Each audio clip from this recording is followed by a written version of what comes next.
So, welcome to Kat's Coffee Talks. I'm Kat, and this morning I have a very special guest. It is Karli Ingersoll, and I've known Karli since she was just a little thing running around, and her hair didn't look much different like it does right now. I It's just know, really yeah. curly, and it's just been such a joy to watch her blossom into this incredible human being. I Hmm. mean, as a woman, but as a creative and just a mover shaker in the community, I got goosebumps all over my body. I'm so Oh, thank excited. you. Welcome, Karli Ann. I love you so much. How are you doing? Oh, love you too. Thanks for having me. I'm doing good.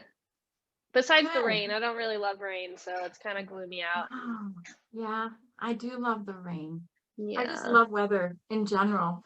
But I do love the rain because I like to just curl up and read, and it kind of gives me that, feeling like, oh, I don't have to go outside. I can stay right here. But lately I've been Hmm. inside so much anyway, but enough about me. Yeah. So I'm going to read your bio, which is so modest and so uh, just like underwhelming, but we're going to get into all of you here, Okay. and no worries. I came up with lots of ways to talk about you, wonderful you, but so this is what Karli actually sent me, and after we're done, you're going to see like what? And I'm going to do a little video at the end, like I do, of her work, and all over. I actually worked on it last night. It's really great. Oh, One of her songs is over it, so that's what we're doing. cool.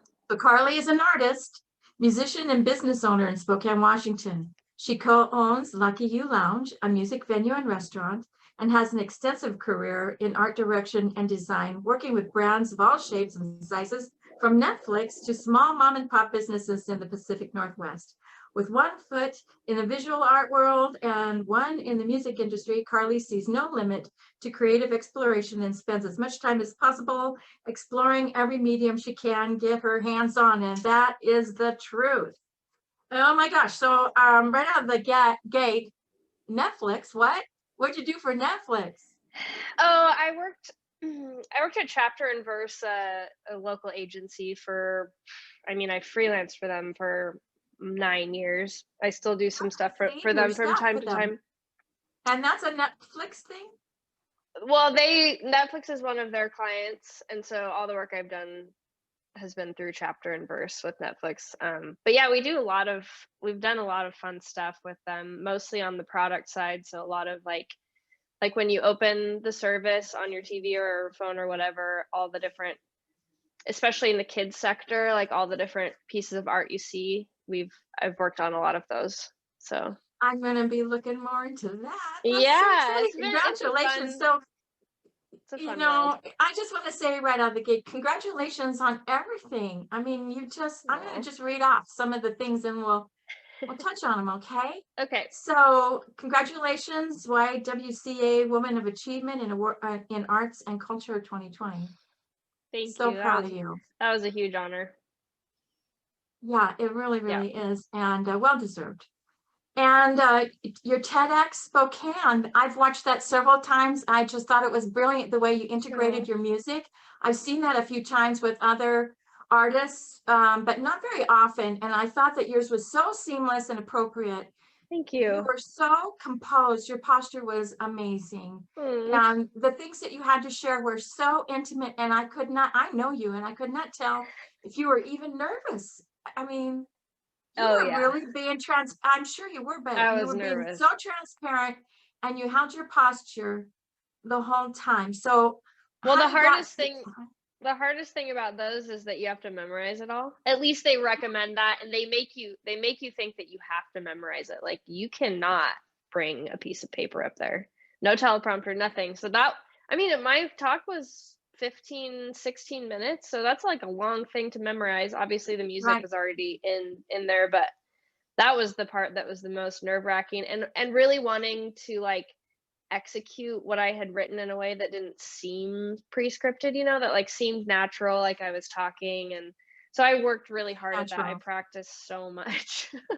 So I think that Well, really helped, is just how much I practiced. But I was so nervous. I was really nervous. it was pin perfect, and I was so impressed Thank and so you. proud. And I can't imagine. I can't memorize my phone number. So I'm serious. So that's just, good on you.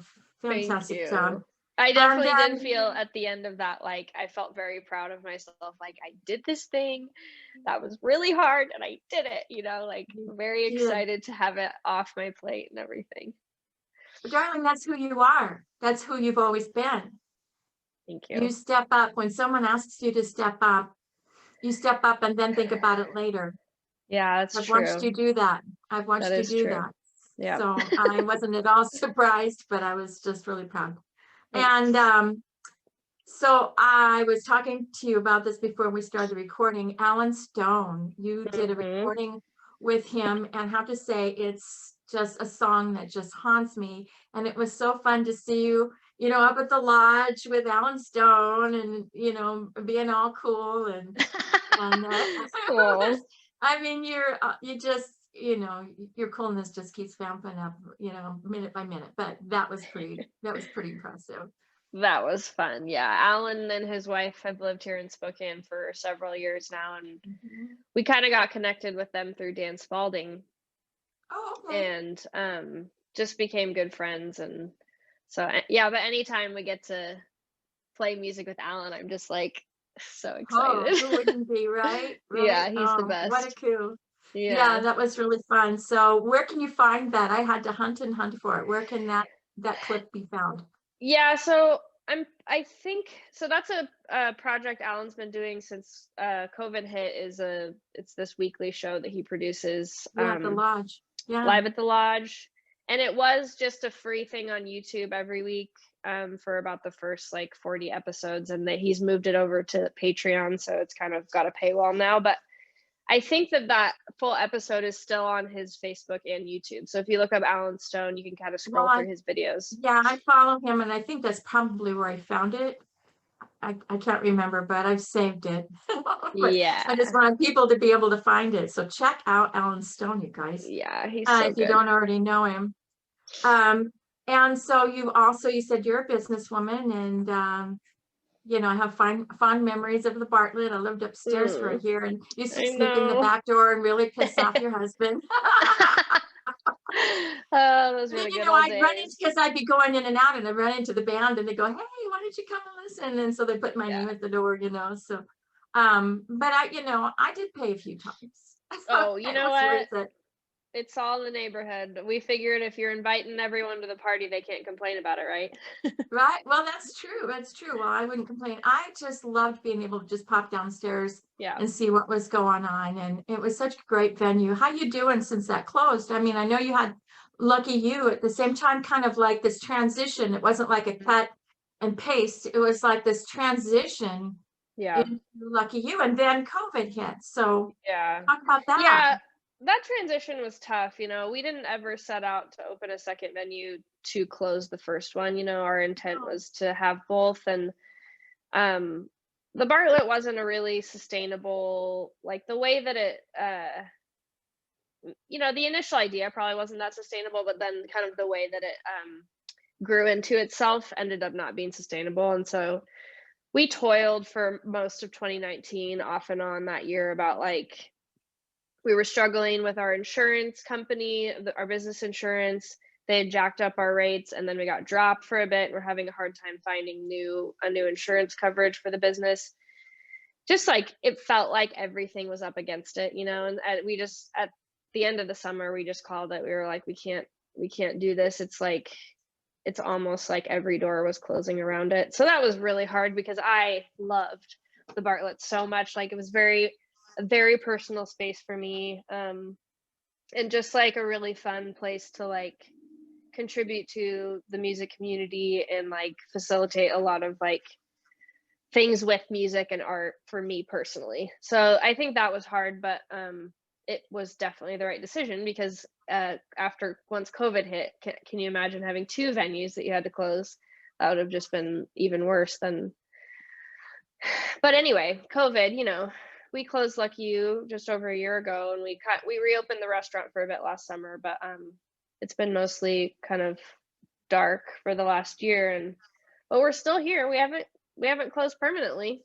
We've been kind of hobbling along with like grants that pop up and different federal assistance. So we're still here, and we're starting to make plans on reopening. So Yeah, we've dropped by a few times thinking we would get takeout, but the doors are Yeah, closed, and I thought, well, we'll just keep an eye out and see what's going on. But yeah, what I loved about the Bartlett too, was that I could bring my granddaughter, I could bring hmm my kids. And yep. I don't know how you swung that, but that was really cool to, Yeah, you that's know, part of what I miss too, is just the family environment. And I mean, I think it's so important for kids, not just high school age, which is obviously a pretty important time for like just getting out and experiencing things, but just for parents to be able to bring their little kids to shows. Like that was something that oh, happened all the time there, and I loved that. So many kids in Spokane had their first concert at the Bartlett. It's so right. cool. Yeah, Yeah. well, Carson's was, I think she was 4, 3.5, 4, and we Yeah. just sat her on the counter and she watched Dr. Bob, Yeah. and it was really fun. Yeah, Um, it's definitely a tough industry. All ages music is something that is under, it's not funded at all, so it needs to survive somehow and have some sort of financial sustenance, but there's no money for it. Tickets typically go to the band, and if it's an all ages venue, you're going to sell a lot less alcohol, which is what most venues operate on. So it's just a losing game, sadly. And even in bigger cities, there are not long-standing all ages venues. They just don't exist. So it's sad. well, I want to touch on that as a businesswoman, as a business owner and an artist. So you've got this left brain, right brain thing, and I've always known you to be really smart. You were like the perfect dream child for your parents, and Oh dear. just got good grades, and just a little shining star, just as this little thing, and then blossomed into this. And you brought it all with you, into your adult life. You brought your right brain and your left brain, and you've really been a perfect example of how integral those things can be in Mm. one person's life. And I'm sure that your wonderful husband Caleb, is a big part of that too. But Oh yeah. I know that about you, and I really appreciate that. Yeah, yeah. Um, Caleb is definitely more the detail oriented person, as far as managing and running the businesses. And he's also a musician as well. yeah, yeah. So we both have a lot of the kind of a mix of the right and left brain, but he's an engineer too. So I think, and my Oh, designs, the more the technical design side of what I do, I think right. we both kind of have a little bit of a mix of those things. But I definitely find myself as I get older, like just wanting to make things, and not have to think about too much. And that could just be Yeah. because I'm a little burnt out, but yeah. Well, and so you've been working on some murals, Mhm. and I'm going to put some of those in the waffle place. That's really Yeah. cool. That was your most recent, or you Uh-huh. also did Yep. one in the Garland district, did you? North Monroe, so it's just No, north of no. Indiana on Monroe. Mhm. Okay, all righty. Yeah, it's kind of a new thing I'm trying out. How do you like working on murals? I've always thought, yeah, I don't know, I've done some pretty big pieces. I've done stage set, so I just figure it's like Yeah. stage set on the outside. Yeah. Yeah, I initially kind of was getting my feet wet with it at Lucky You because we had all this wall space, and I was like, how am I going to take up some space without, we don't have a huge budget for art. Like maybe I'll just kind of paint some different things. And I find it's like it has different stages. Like the development is obviously like, just the same as any creative process for designing something.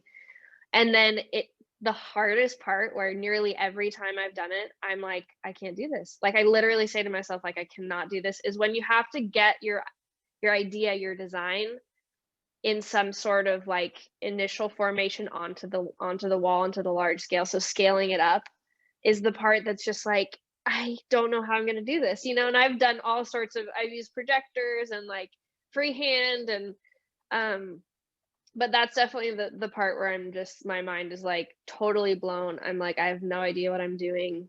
And if you can get through that part, then it's just fun. You just put your headphones in and just start painting, and it's a Yeah, blast. it's very aerobic, and yeah. Yeah. Well, I think you do it well. So how do you formulate your ideas, Karli? Now let's just talk about the art since we're on Yeah. that subject, and then let's move it to your music, because you're a songwriter, and how do you formulate your ideas? Where does your inspiration come from? Where do your ideas come from? Is it the same every time, or is like different every time? Because for me, it's Um, different every time.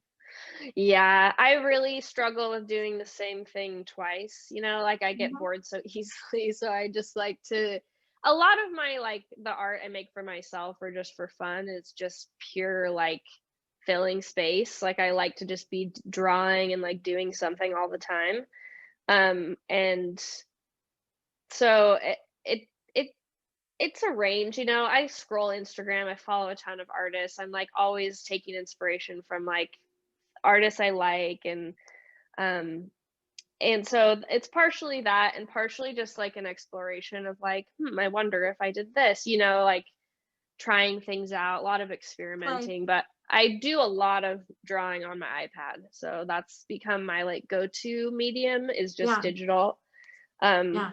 and Do you that's kind of, Procreate or something? Do you use I love Procreate? Procreate. Yeah, that's Yeah, kind of been my I we do go-to. too. Yeah, Yeah. It's perfect. super fun. So that's kind of Yeah, been my, and then paint. I've just started to get into painting the last couple of years, and I'm not like, I would love to learn more of the technical aspect of it, but mostly I've done it just because I needed like a kind of therapeutic outlet. And it is a really like therapeutic thing to just like have that physical, tangible, just squishing paint around is like, it feels really good and it's kind of just a fun experience. So I've done a lot more of that recently. that's awesome. So who are some of the artists that inspire you currently? Visual. Let's get to the visual first. Visual, I mean, like, I love the Impressionists, like, if like, more historic stuff.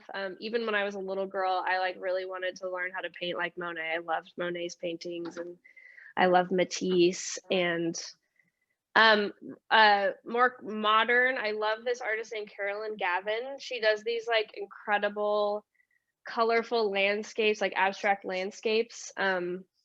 And I think when I first started seeing her paintings on Instagram, I was like, I need to figure out how to do that. Obviously, my paintings don't really look much like hers, but she's like definitely inspired me. And she does like the time lapse videos where you can kind of see, she mixes like gouache and acrylic and pastel, and it's just like so vibrant and colorful. And so that's been a big one for me as far as painting goes. Uh-huh. Yeah. Okay, so now let's talk about music. How do you formulate your songs? Do you get lyrics first or the melody first, or does it all come down together on you? Or is it is it laborious, or is it just poof, there you go? Yeah, music is so different than visual art for me, and I've been trying to like figure out why more recently. Usually I just kind of like go with it, but music is so much, like, I like how you said that it comes down on you.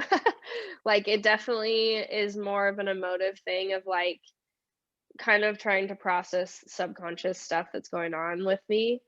Um, and so it's just like like an outlet, like a therapy outlet of like sitting down with the guitar and like see kind of what comes out.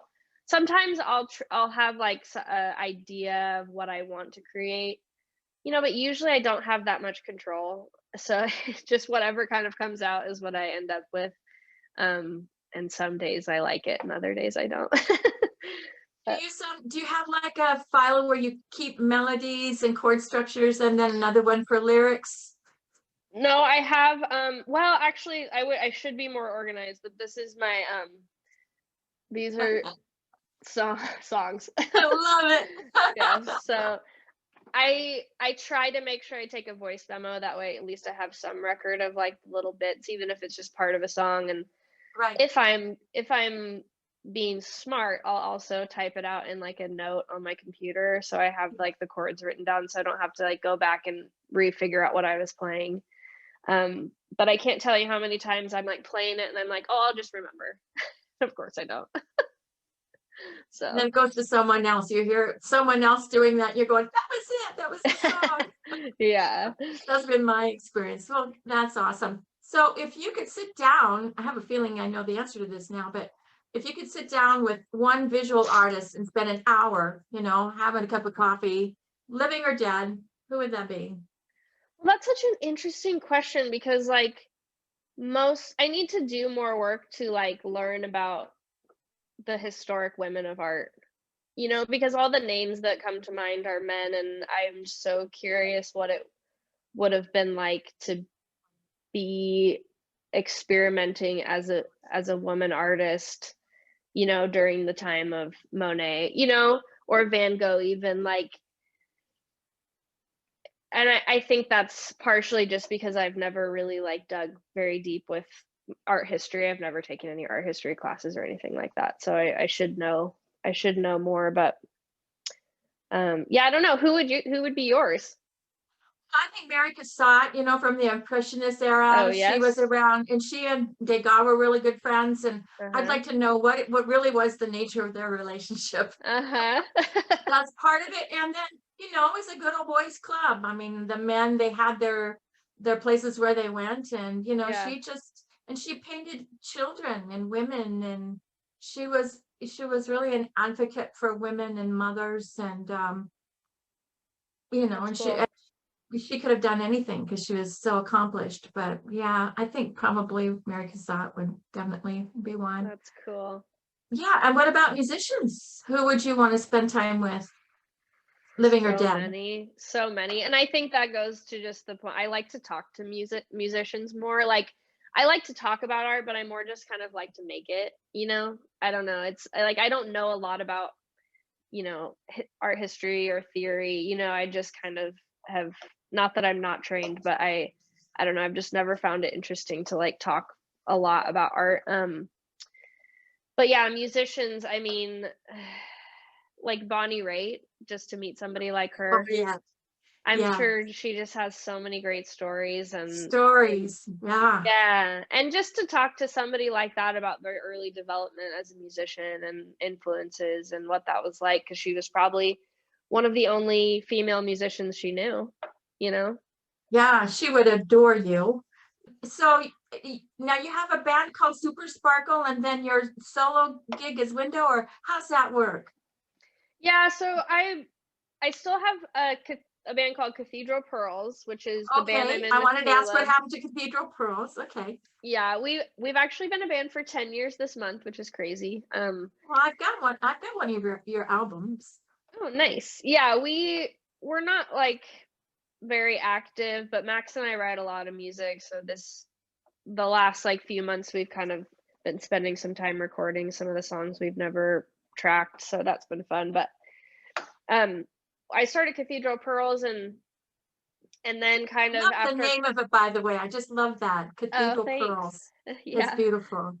And then after a couple of years I was like, I kind of do want to, I do need space for this like uh songwriting that I do that's just very personal.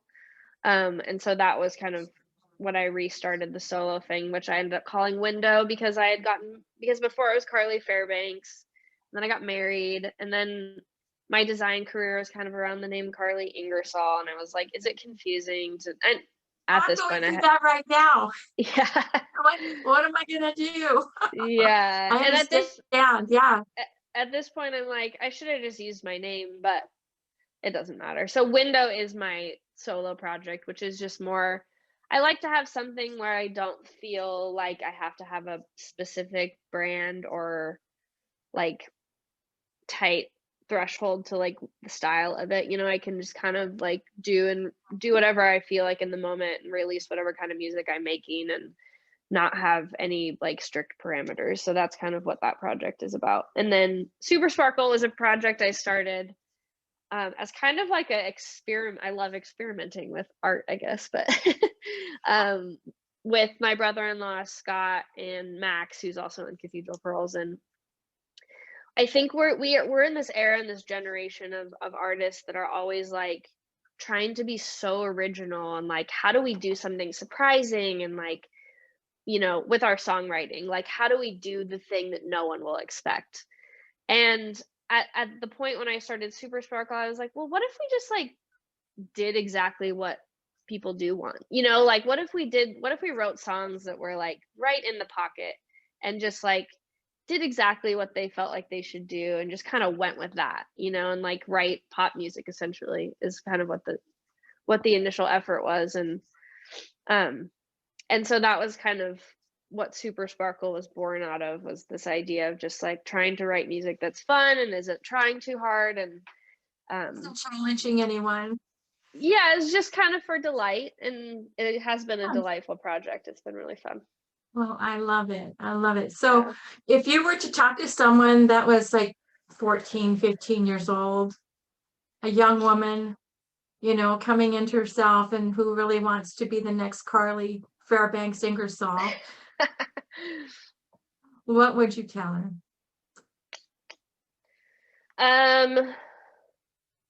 Let's see.